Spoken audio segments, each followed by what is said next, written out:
Buenas Voy a tardes. Buenas tardes, André. Se te escucha bien y ya está tu presentación en pantalla. Sí, gracias. Bien, entonces permíteme presentarte, por favor. Para mí es un grato placer poder presentar al profesor André Brondani de la Universidad Federal Fluminense. Es un profesor que trabaja en teoría de grafos, quien en esta oportunidad nos va a hablar sobre el tema que es Graph with Almost All Eigenvalues in a Real Interval. André, por favor, tienes la palabra. Gracias. Quiero empezar agradeciendo a la comisión organizadora, Hans, Nina y David, por la invitación. Entonces, en esta presentación,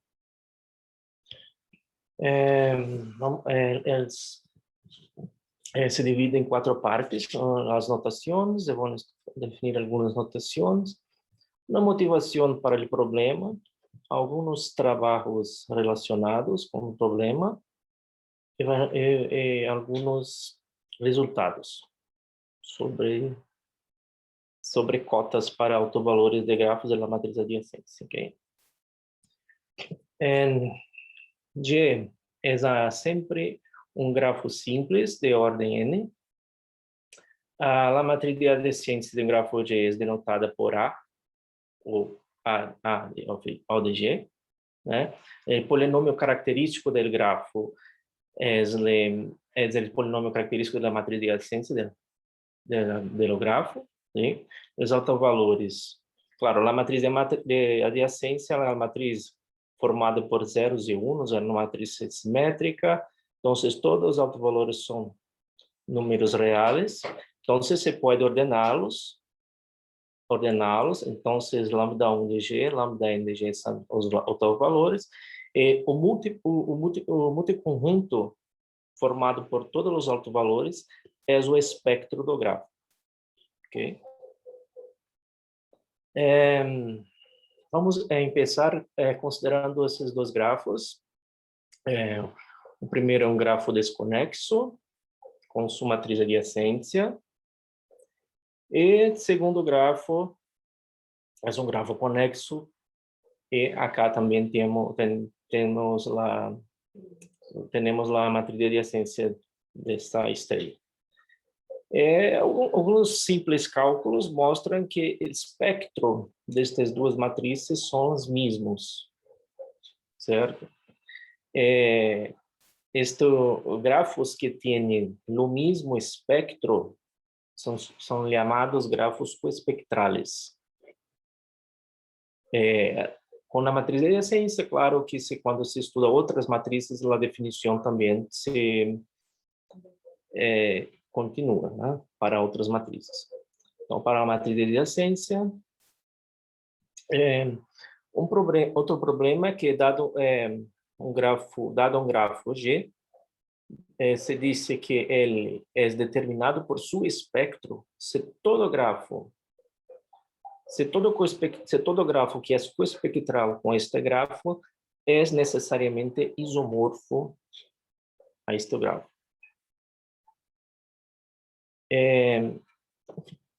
Uma conjectura importante sobre grafos determinados por espectro, que foi dada por Hammers, que disse que quase todos os grafos são determinados por o espectro. Um trabalho inicial, claro que se havia já trabalhado muito com grafo determinado por espectro, mas este problema ele inicia principalmente através desse artigo de Adana e Hammers, né, which graphs are determined by the spectrum, em 2003. Ok. No trabalho de Brouwer e Spence, encontramos esta tabela, onde se estudaram os grafos de ordem n, de 0 a 12, e se avaliaram a quantidade de grafos que se tem até esta ordem, a quantidade de polinômios característicos distintos que se tem hasta ordem 12 e a quantidade de grafos que são coespectrales, a quantidade de grafos coespectrales para cada uma dessas ordens. Reparem que só existe grafos coespectrales a partir da ordem 5.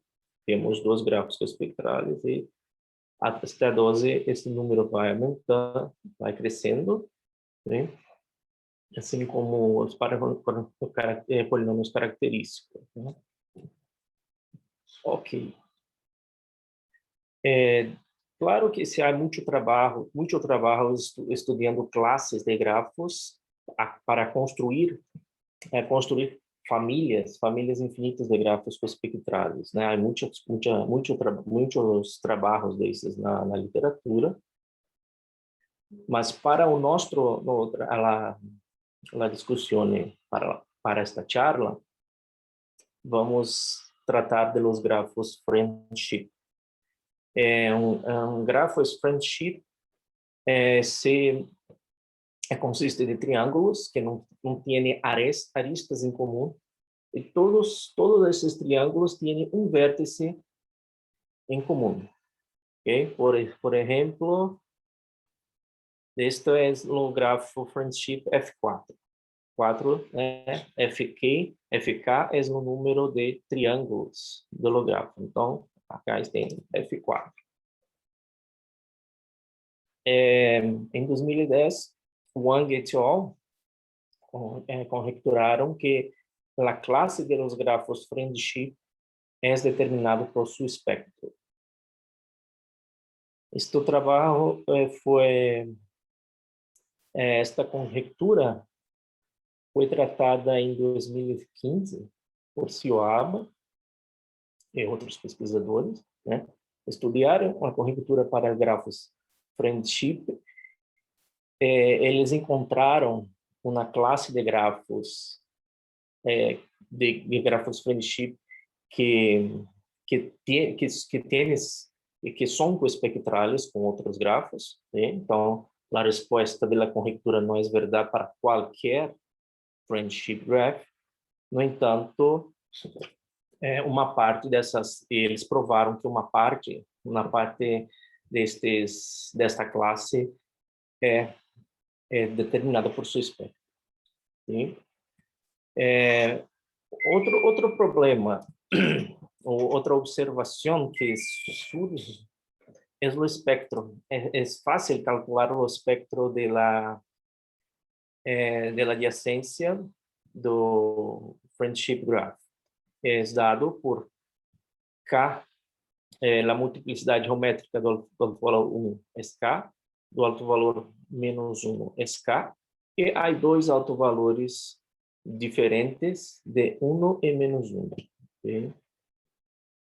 E com esta observação, usando o teorema de interlacing entre autovalores, você pode deduzir que todo subgrafo induzido H com ordem S, com um QE espectral com FK, deve satisfazer esta condição. Lambda 2 de H é menor ou igual que 1, e lambda S menos 1 é maior ou igual que menos 1.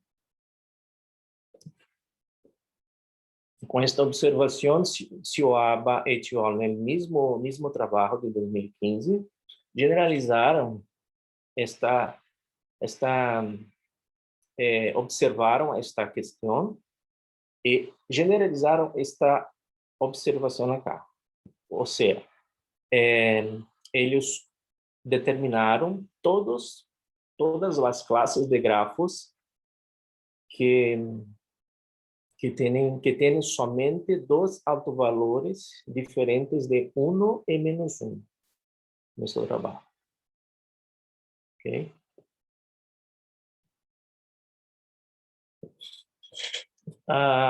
O problema de determinação de grafos que o problema de determinar cotas para autovalores de grafos é um problema bastante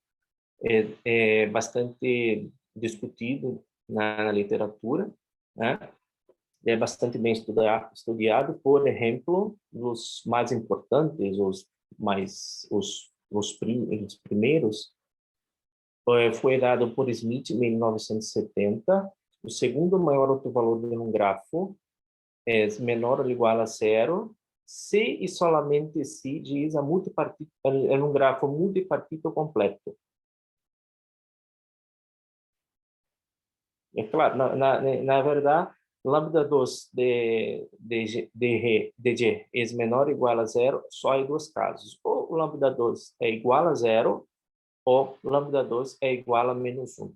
O grafo que tem lambda 2 igual a menos 1 é o grafo completo, e os grafos que têm lambda 2 igual a zero são os grafos multipartitos completos.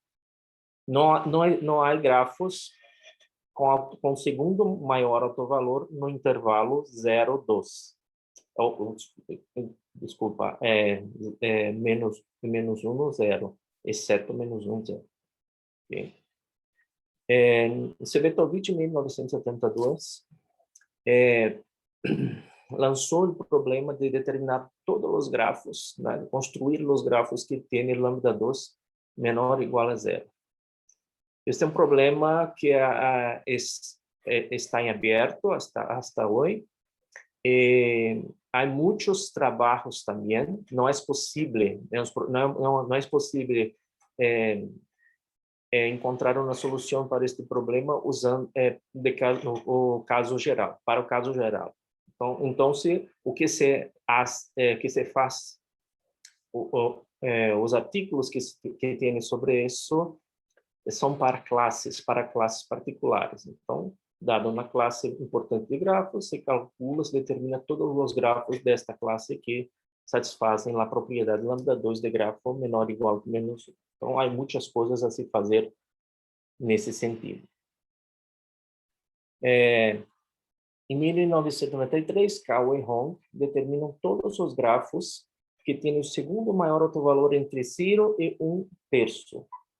Okay? Na verdade, menor ou igual, na verdade, estritamente menor. Né? Eles proíbem neste trabalho que não há grafos que assumem lambda 2 igual a 1/3. Ele constrói existe uma família infinita de grafos satisfazendo com esta propriedade. Petrovich também, em 1973, determinou todos os grafos em que lambda 2 está entre 1/3 e raiz quadrada de 2 menos 1. Outros trabalhos também, um pouco mais após o trabalho de Petrovich, Simit e Cvetovich, em 1995, tratam de trabalhar sobre os grafos com a propriedade, com esta propriedade. Quais são os grafos que o segundo maior autovalor é menor ou igual a raiz de 5 menos 1 sobre 2? Hasta o momento não se sabe quais são os grafos com esta propriedade. Há 3 ou 4 artigos destes autores sobre este problema, mas o que se conseguiu até então é determinar quanto características estruturais do grafo. Mas não se sabe dizer quais são, de fato, os grafos que têm esta propriedade. Também continua em aberto. Também há muitos problemas, outras cotas. Também se estuda muito grafos com lambda 2 limitado por 2.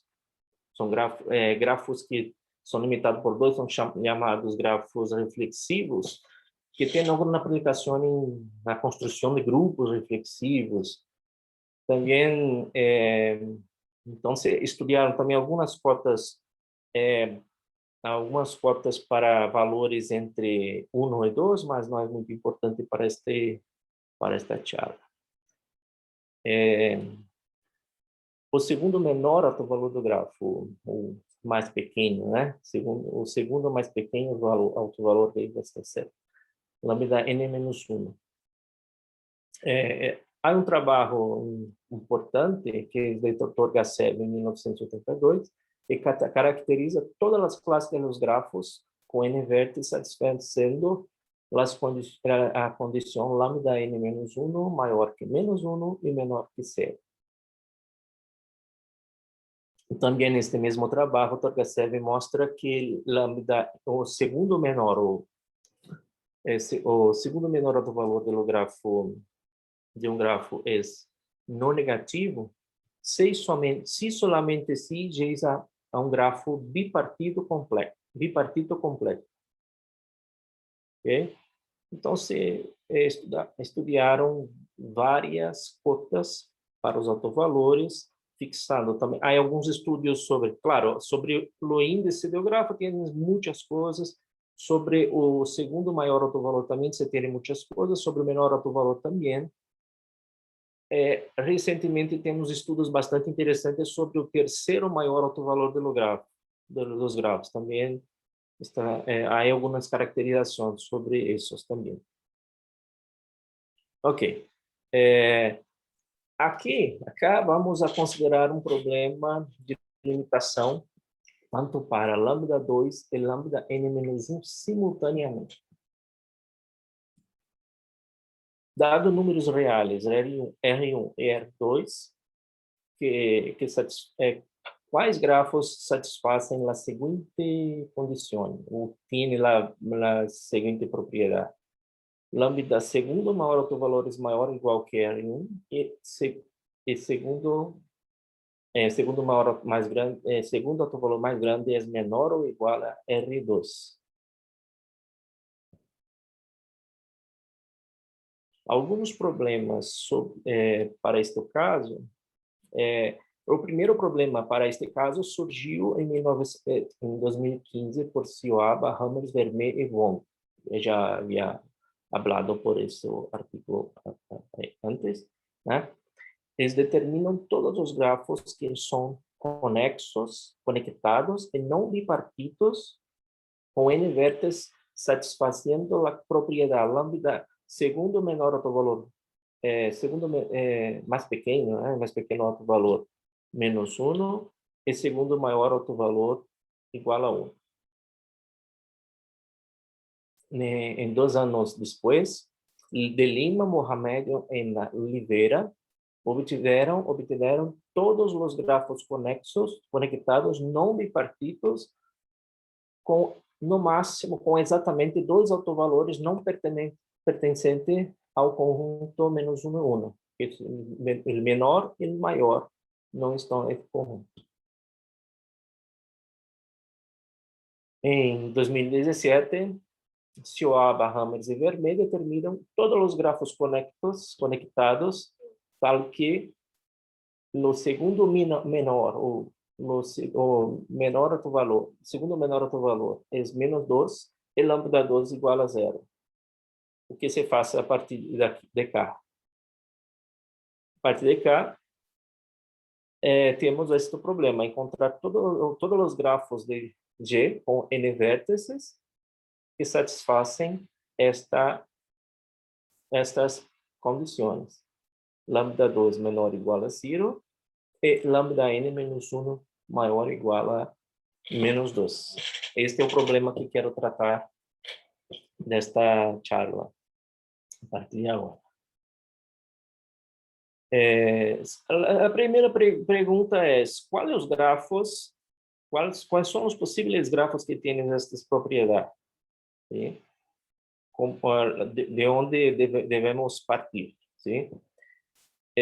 Para isso, consideramos C o conjunto de todos os grafos com n vértices, tales que todos os autovalores lambda I pertencem ao intervalo real -2, 0 e entre 2 e n-1. E o menor autovalor é estritamente menor que -2. Não preciso me preocupar com o maior autovalor, porque o maior autovalor é sempre maior que zero se o grafo não é trivial, que é o caso aqui. O Smith, em 1970, prova que CG é um grafo não completo, então lambda 2 de G é maior ou igual a zero. E a igualdade se verifica somente se o grafo é um grafo multipartito. Okay? E todos os, claro que queremos que lambda 2 seja menor ou igual a zero, mas se o grafo não é completo, o grafo completo tem lambda 2 igual a menos 1. Então, grafos que não é completo, lambda 2 é maior ou igual a zero. Portanto, os grafos que têm esta propriedade são os grafos multipartito completo pelo teorema de Smith. Então, todos os grafos da classe C devem ser grafos multipartitos completos. É claro que um grafo, para lembrar, é um grafo multipartito completo se o conjunto de seus vértices pode ser particionado de forma que vértices da mesma partição não sejam adyacentes. Um grafo multipartito completo é um grafo multipartito com todas as aristas possíveis. Vamos a denotar grafos multipartito completo por esta símbolo, N1, N2, NR, né? Cada partição há uma quantidade de N1 vértices, N2 vértices, NR vértices, né? A quantidade da partição e com R partições. Okay? Para isso, vamos iniciar observando alguns subgrafos que os grafos com a propriedade em C não podem ter, né? Não se pode ter. Um grafo H é um subgrafo proibido para uma propriedade T, se dado um grafo G, que satisfaz a propriedade P, então G não pode conter nenhum subgrafo induzido isomorfo H. Então, o problema é determinar quem são os grafos proibidos para estes grafos. O primeiro resultado é que, se considerarmos o grafo K233, ele é proibido para a classe C. Nenhum grafo que tenha que está ou que pertence à classe C pode conter o grafo K233 como subgrafo induzido. Por quê? Porque o segundo menor autovalor do grafo K233 é menor do que menos 2. Então, o problema se reduz a determinar a estrutura dos grafos em si. Claro que temos uma noção de que esse grafo é um grafo proibido, então conhecemos uma estrutura para os grafos no conjunto C. Como consequência, né, qualquer grafo multipartito completo que esteja em C não pode ter duas células, duas partições com pelo menos três vértices. Porque, do contrário, é possível a construção de K233. Okay? Isso significa que se K1, N2 e NR pertence a C, ele deve satisfazer alguma das seguintes condições. Ou tienes duas partições, ou seja, o grafo é bipartido completo. Se não é um grafo bipartido completo, a quantidade de partição tem que ser maior ou igual a 3, e não pode ter três partições com ao menos 3 vértices, duas partições com ao menos 3 vértices. Então, o que podemos ter é que a partição NR-1 tem que ter, no máximo, 2 vértices. Outra condição é que temos pelo menos 3 partições, o número de vértices em Rn-1 é maior ou igual que 3, e todos os tamanhos dos demais partições são iguais a 1.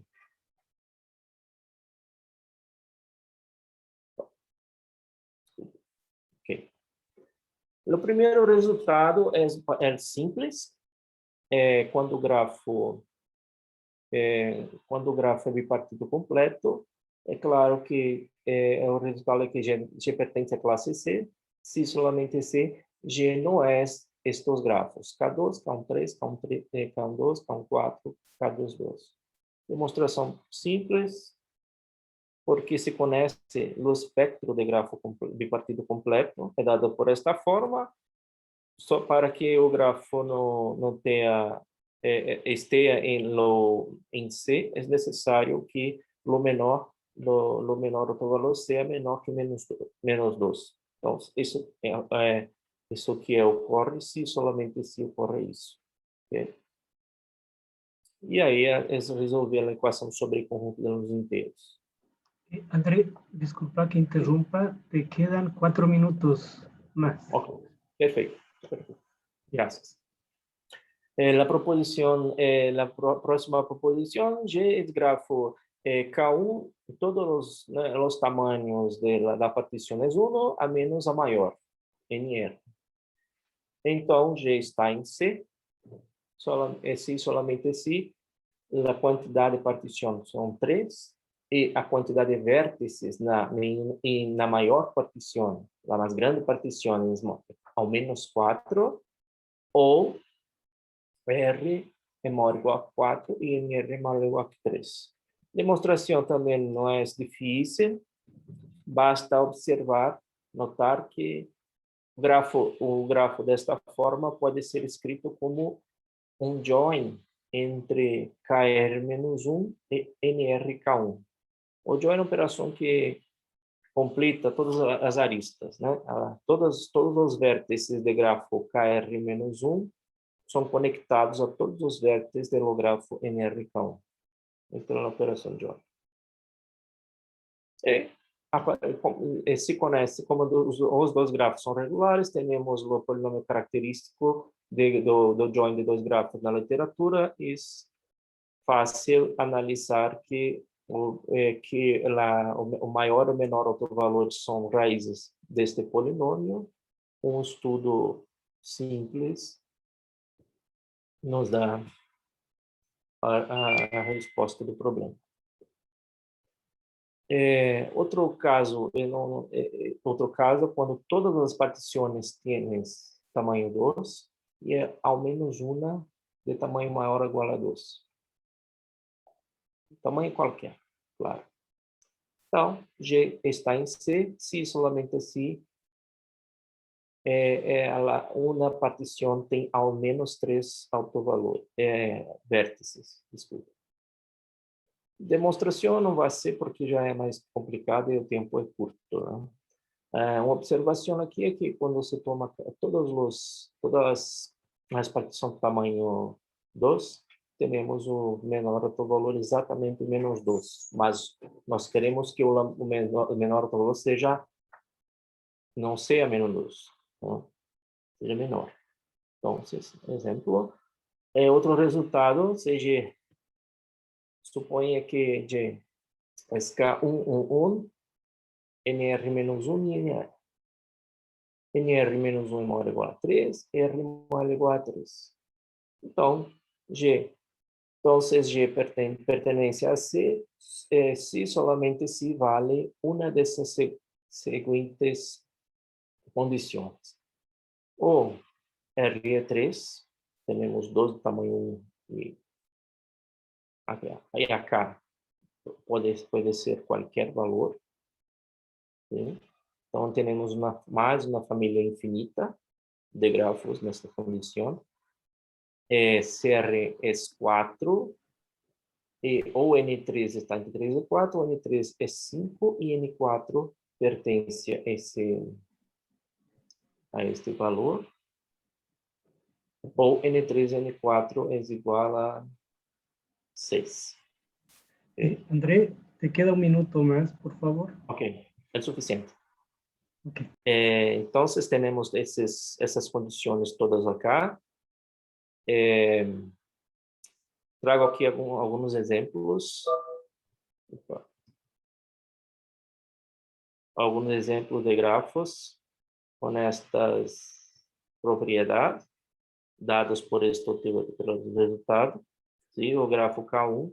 Esse 2 significa que as duas partições têm um elemento, uma partição com 5 vértices e uma partição com 3 vértices. Esse grafo tem autovalores -2, -1, 0, o maior e o menor fora do intervalo.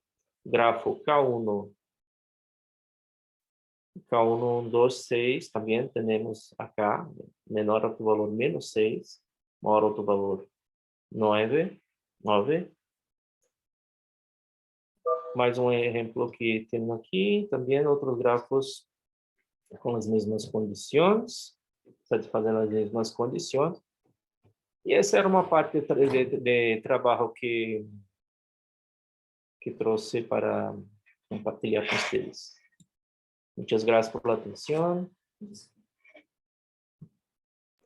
Muchas gracias, Andrés. Un aplauso por tu exposición. ¿Alguna consulta, alguna duda?